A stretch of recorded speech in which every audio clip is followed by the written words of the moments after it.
Hello दोस्तों यहाँ पर हमारे पास क्लास 10th के मैथ का जो चैप्टर है पहला वास्तविक संख्या है उसी का जो प्रश्नावली 1.2 है। ठीक है, इसी को हमने यहाँ पर इस वीडियो हमने ले रखा है। ठीक है, तो आइए इसको बारी बारी से सभी प्रश्नों को हल करेंगे। ठीक, देखिए काफ़ी इंपॉर्टेंट प्रश्न है और ऐसा एग्जाम में अक्सर आता है आपका, ये 4 से 6 नंबर के लिए भी आ जाता है। ठीक है, कहता है कि सिद्ध कीजिए कि पहला ही प्रश्न है, कहता है कि सिद्ध कीजिए कि √5 एक अपरिमेय संख्या है। बस एक प्रश्न ध्यान से देखिएगा, बाकी सबका सब ये आसानी से एकदम से लग जाएगा। ठीक है, तो चलिए इसको करते हैं। देखिए कहता है कि सिद्ध कीजिए कि √5 एक अपरिमेय संख्या। अपरिमेय संख्या होता क्या है, तो देखिए जिन संख्याओं को, रूट का मामला है ना, तो जिन संख्याओं को रूट से बाहर हम नहीं निकाल सकते हैं, अगर जबरदस्ती भी निकालते हैं तो दशमलव के रूप में आएगा। ठीक है, तो जिन संख्याओं को हम रूट से बाहर दशमलव के रूप में निकालेंगे वो आपका अपरिमेय हो जाएगा। ठीक है, अब जैसे एग्जाम्पल के लिए मान लीजिए कि यहाँ पर लिखा है आपका 25, तो इसको हम 5 के रूप में बाहर निकाल सकते हैं, तो इसलिए आपका ये परिमेय संख्या है। लेकिन वही अगर लिखा है 5, इसको हम निकालेंगे तो 2 दूना 4 लगभग में 2 दशमलव कुछ करके आपका ये आएगा। ठीक है, तो इसलिए ये आपका अपरिमेय हो जाता है। ठीक, तो आइए अब इसको हल करते हैं। तो √5 एक अपरिमेय संख्या हमें पता है, लेकिन कह रहा है सिद्ध करके बताइए। तो ठीक है, अगर सिद्ध करना है तो फिर हम इसको क्या करेंगे, मान लेंगे कि ये एक परिमेय संख्या है। तो यहाँ पर हम मान लेते हैं, लिखेंगे कि माना √5 एक परिमेय संख्या है।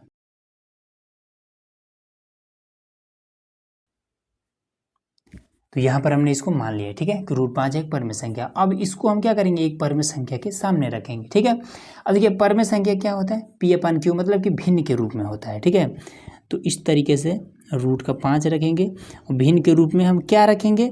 ठीक है, तो इससे बेहतर है A/B कर दीजिए या फिर P/Q कर दिए, ऐसा कुछ ले लीजिए। ठीक है, अब ये एक परिमेय संख्या। अब परिमेय संख्या की खास बात ये होती है कि इसका नीचे वाला जो हर होता है ये कभी भी 0 नहीं होता है। तो यहाँ पर हम लिख देंगे कि यहाँ, अब हमने कोई अंक तो लिया नहीं है। ठीक है, हमने P और Q लिया है और इसी को हमने मान रखा है। ठीक है, इसको हमने मान लिया है कि ये एक भिन्न है। ठीक है, ये एक परिमेय संख्या है, तो यहाँ Q जो है वो 0 नहीं है। ठीक है, मतलब Q कभी भी 0 नहीं होगा। ठीक, अब यहाँ पर देखिए, अब यहाँ पर एक चीज़ लिखना है जो कि मोस्ट इम्पोर्टेंट है। ठीक है, यही मेन चीज़ है कि P तथा Q एक पूर्णांक है जिसके एक के अतिरिक्त कोई भी गुणनखंड नहीं है। यहाँ पर लिख लेते हैं, फिर आपको समझाते हैं। अब देखिए यहाँ पर हमने लिख दिया है कि P तथा Q एक पूर्णांक है जिसके एक के अतिरिक्त कोई भी गुणनखंड नहीं है। ठीक है, अब देखिए यही चीज़ बहुत सारे स्टूडेंट हैं जिनको कन्फ्यूजन होता है कि इसका मतलब क्या है, तो मैं आपको समझाता हूँ इसका मतलब। ठीक है, देखिए जैसे मान लीजिए कि यहाँ पर हमने लिख दिया 35। ठीक, अब 35 का गुणनखंड क्या हो जाएगा, तो 35 को हम किस चीज़ से काट सकते हैं, तो 7 से भी काट सकते हैं। ठीक है, 7 × 35। ठीक है, फिर 5 से काट सकते हैं, 5 × 1 = 5।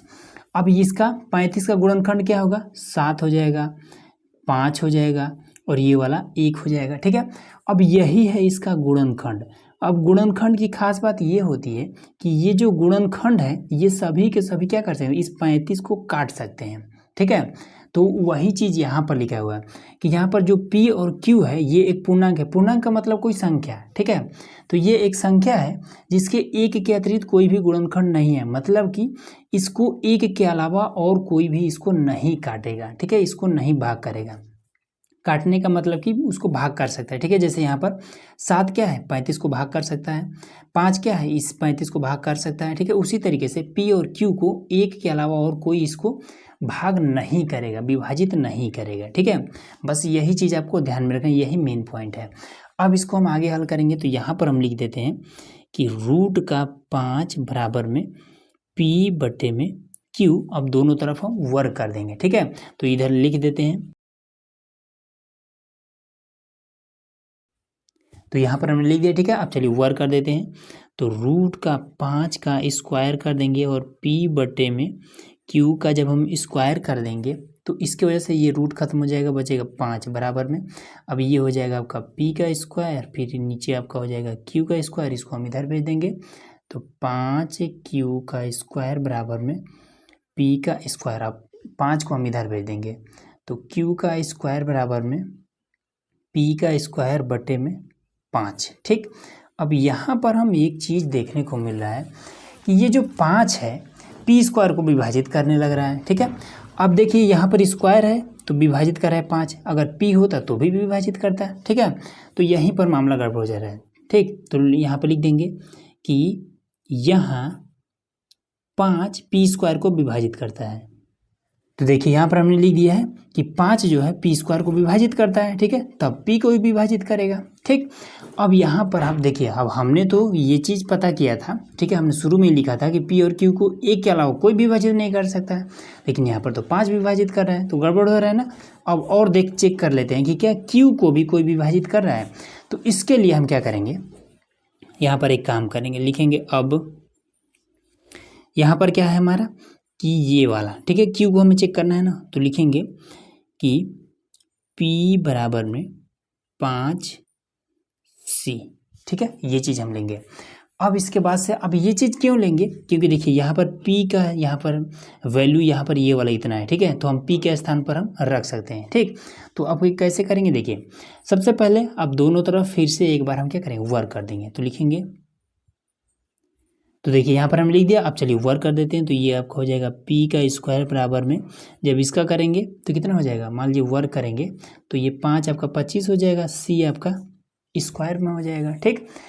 तो पी स्क्वायर का वैल्यू यहाँ से हम ले लेंगे, ठीक है, पी स्क्वायर बराबर में यही है, तो 5 क्यू का स्क्वायर, 5 को हम इधर भेज देंगे, तो पहले तो 25 सी का स्क्वायर लिख लेते हैं, तो क्यू का स्क्वायर बराबर में 25 सी का स्क्वायर बटे में आपका 5 हो जाएगा, इससे आपका ये कट जाएगा, तो क्यू का स्क्वायर बराबर हो जाएगा 5 सी का स्क्वायर। यहाँ पर हमारा आ गया है 5, ठीक है, तो 5 को सिंपल हम इधर कर देंगे, ठीक है, तो इधर गुणा करें, इधर भाग करने लगेगा, तो यहाँ पर आपका हो जाएगा क्यू का स्क्वायर बटे में आपका 5 बराबर में सी स्क्वायर, ठीक है।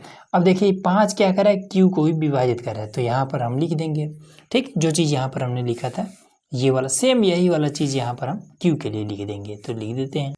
अब देखिए यहाँ पर हमने लिख दिया, ठीक है, कि यहाँ 5 क्यू स्क्वायर को विभाजित करता है, तब क्यू को भी विभाजित करेगा, ठीक। अब देखिए शुरू में ही हमने क्या यहाँ पर मान रखा था, हमने मान रखा था कि पी और क्यू को एक के अलावा और कोई भी इसका गुणनखंड नहीं है, मतलब कि एक के अलावा इसे और कोई भी विभाजित नहीं कर रहा है, ठीक है। हमें क्या मिला है कि एक के अलावा ये 5 इस पी स्क्वायर को भी विभाजित करता है, और यही 5 यहाँ पर क्यू स्क्वायर को भी विभाजित करता है, ठीक है। तो ये क्या है, ये हमारा विरोध हो रहा है, ठीक है, किस चीज़ का विरोध हो रहा है, जो चीज़ यहाँ पर हमने लिखा है, ठीक है, वो उसका क्या हो रहा है, सेम उल्टा आ जा रहा है, ठीक है, 5 से भी यहाँ पर विभाजित हो रहा है। तो यही चीज़ यहाँ पर हम लिख देंगे कि यह अतः यहाँ विरोधाभास उत्पन्न हो रहा है, और यह विरोधाभास हमारा किसके कारण हुआ है, क्योंकि यहाँ पर हमने √5 को एक परमेय संख्या मान रखा है, ठीक है, तो इसीलिए ये विरोध उत्पन्न हो रहा है, ठीक है। तो यहाँ पर हम लिख देते हैं, तो देखिए यहाँ पर हमने लिख दिया कि अतः यहाँ विरोधाभास उत्पन्न हो रहा है, ठीक है, और यह विरोधाभास हमारे गलत कल्पना के कारण हो रहा है, ठीक है, कल्पना मतलब कि माना, ठीक।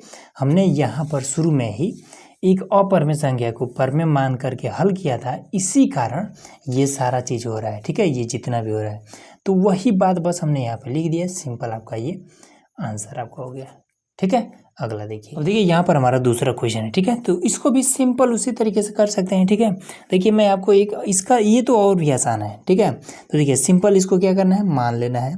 तो यहाँ पर हमने माना कि 3 + में 2 √5 एक परिमेय संख्या है, ठीक है, परिमेय संख्या है, ये चीज़ हमने मान लिया, ठीक है।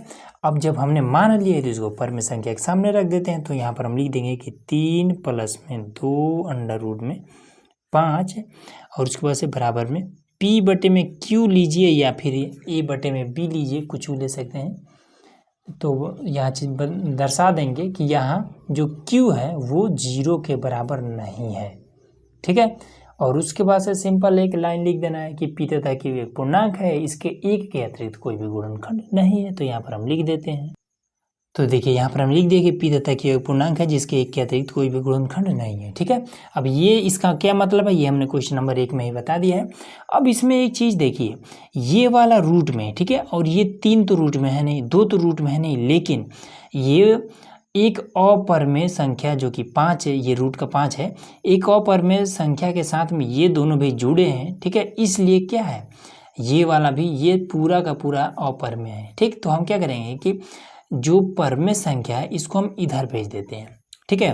तो यहाँ पर ऐसे करेंगे कि 3 + में 2 √5 बराबर में पी बटे में क्यू। ठीक, 3 को इधर करेंगे, ये प्लस में इधर जाएगा माइनस में हो जाएगा, तो बचेगा इधर 2√5 बराबर में पी बटे में क्यू माइनस का 3। ठीक, अब इसके बाद से ये 2 क्या करा है, गुणा करा है, इधर जाएगा तो भाग करने लगेगा, तो इसको भी इधर भेजिए देते हैं। ठीक है, तो √5 बराबर में पी बटे में क्यू माइनस का 3 ऐसे भाग करेगा, मतलब कि नीचे इस तरीके से 2 लगा लेते हैं। ठीक, अब इसके बाद से देखिए कुछ करने की जरूरत नहीं है।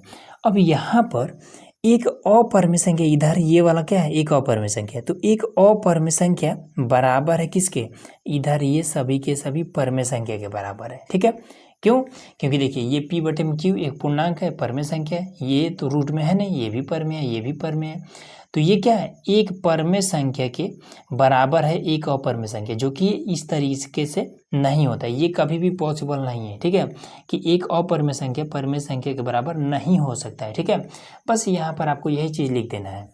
ठीक, तो लिख देंगे यहाँ पर कि यहाँ पी बटे में क्यू माइनस का 3 बटे में 2। ठीक, चाहे तो इसको हल भी कर सकते हैं। ठीक है, बटे में 2 लगाइए, उसके बाद से इसके नीचे भी यहाँ पर आपका 2 क्यू बटे में आपका 2 आ जाएगा। ठीक है, जब इसको हल करेंगे तो चाहे ऐसे भी कर सकते हैं, कोई दिक्कत नहीं है।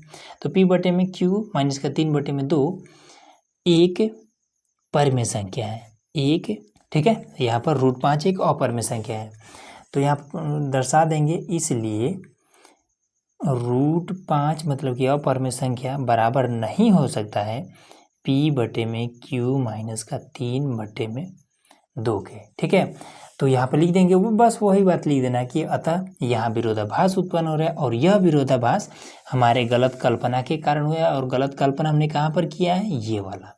ठीक, तो देखिए यहाँ पर हमने लिख दिया। ठीक है, अतः यहाँ विरोधाभास उत्पन्न हो रहा है। ठीक, और यह विरोधाभास हमारे गलत कल्पना के कारण हुआ है, बस इतना आपको लिख देना है, ये आपका कंप्लीट होगी। ठीक है, तो ये तो बहुत ही आसान है। ठीक, अगला देखिए।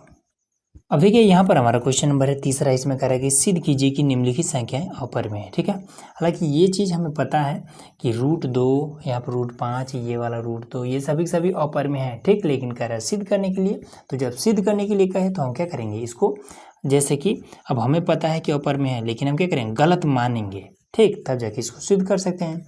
तो यहाँ पर सिंपल आपको हल लिखना है, पहला वाला हल करते हैं। ठीक है, तो हम क्या करेंगे, डायरेक्ट मान लेते हैं, तो हम इसको लिखेंगे कि माना 1 बटे में √2 एक परिमेय संख्या है।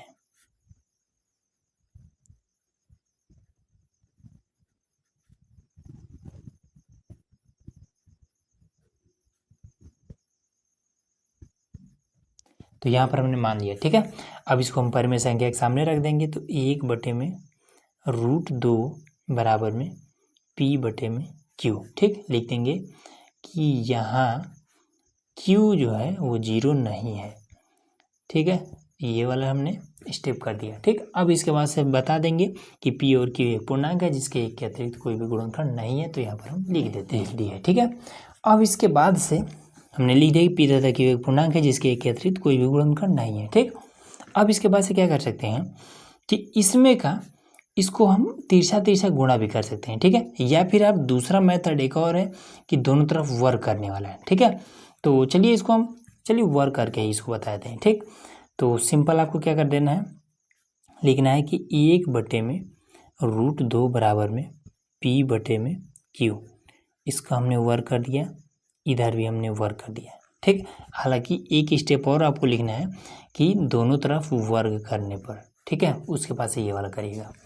तो चलिए वर्क करेंगे, तो जब वर्क करेंगे तो इसकी वजह से ये एक तो आपका एक ही रह जाएगा, इस 2 की वजह से ये रूट खत्म हो जाएगा, तो बटे में आपका 2 आ जाएगा, बराबर में आपका पी का स्क्वायर रहेगा, नीचे आपका क्यू का स्क्वायर रहेगा। ठीक, तिरछा तिरछा गुणा कर देंगे तो ये आपका हो जाएगा क्यू का स्क्वायर, फिर ये इधर चला जाएगा तो 2 पी का स्क्वायर। ठीक, अब इसके बाद से 2 को हम इधर कर देंगे तो क्यू का स्क्वायर बटे में आपका 2 हो जाएगा, बराबर में पी का स्क्वायर। ठीक, अब यहाँ पर क्या है, 2 क्या करे, क्यू स्क्वायर को विभाजित करता है, तो यहाँ पर हम लिख देंगे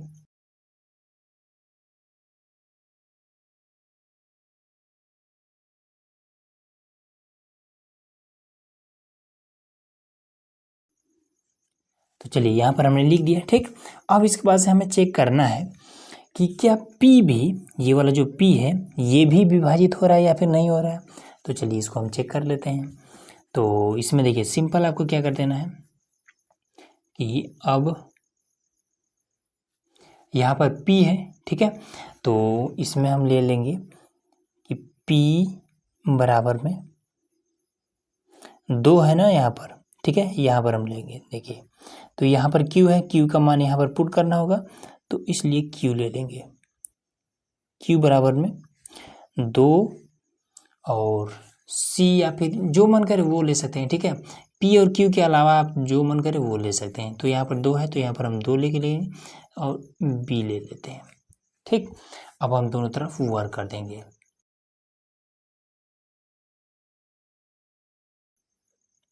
तो चलिए वर्क कर देते हैं। तो ये आपका Q का स्क्वायर हो जाएगा, ठीक। ये आपका 4B का स्क्वायर हो जाएगा, ठीक है। Q का वैल्यू यहाँ से पुट कर देंगे 2P का स्क्वायर, तो यहाँ पर 2P का स्क्वायर बराबर में इधर 4B का स्क्वायर, 2 को इधर भेज देंगे तो P का स्क्वायर बराबर में आपका 4B का स्क्वायर बटे में आपका 2 हो जाएगा। इसे वो ये कट जाएगा तो P स्क्वायर बराबर में आपका 2 बचेगा, यहाँ पर 2B का स्क्वायर, 2 को इधर भेज देंगे तो ये P स्क्वायर बटे में आपका 2 हो जाएगा बराबर में B स्क्वायर, ठीक।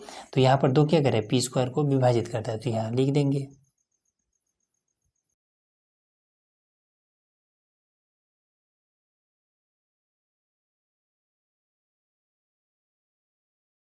तो देखिए यहाँ पर हमने लिख दिया है, ठीक है।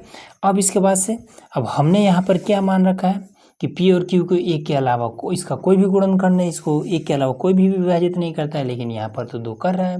बस यहाँ पर लिख देंगे कि यहाँ विरोधाभास उत्पन्न हो रहा है और यह विरोधाभास हमारे गलत कल्पना के कारण हुआ है। तो गलत कल्पना हमने कहाँ पर किया है, कल्पना मतलब माना है, तो यहीं पर हमने माना है कि ये एक परमेय संख्या है, ठीक है। हालांकि अपरमेय संख्या है, बस यही चीज़ यहाँ पर लिख देते हैं। तो यहाँ पर हमने लिख दिया, ठीक है। तो बस इस तरीके से इतना आपको लिख देना है कि अतः यहाँ विरोधाभास उत्पन्न हो रहा है और यह विरोधाभास हमारे गलत कल्पना के कारण हुआ है। बस ये आपका कंप्लीट हो गया। अब देखिए ये वाला जो आपका दूसरा प्रश्न है और तीसरा प्रश्न है, ठीक है। तो देखिए दूसरा जो प्रश्न है ये सेम आपका जो हमने क्वेश्चन नंबर दूसरा बताया है उसी तरीके से लग जाएगा, ठीक है। और तीसरा जो है ये भी आपको क्वेश्चन नंबर दूसरा की तरह ही लग जाएगा, ठीक है। आप लोग चाहें तो ये वाला मेथड से भी हल कर सकते हैं, ठीक है। ये वाला मेथड थोड़ा सा लॉन्ग है, ठीक। लेकिन अगर आप दूसरा जो क्वेश्चन बताया है हमने उस तरीके से इन दोनों क्वेश्चन को हल करेंगे तो ईजिली एकदम से हो जाएगा, ठीक है। तो इस तरीके से आपका ये पूरा प्रश्नावली समाप्त हो गया। तो चलिए मिलते हैं अगले वीडियो में जिसमें हम लोग अगला प्रश्नावली हल करेंगे।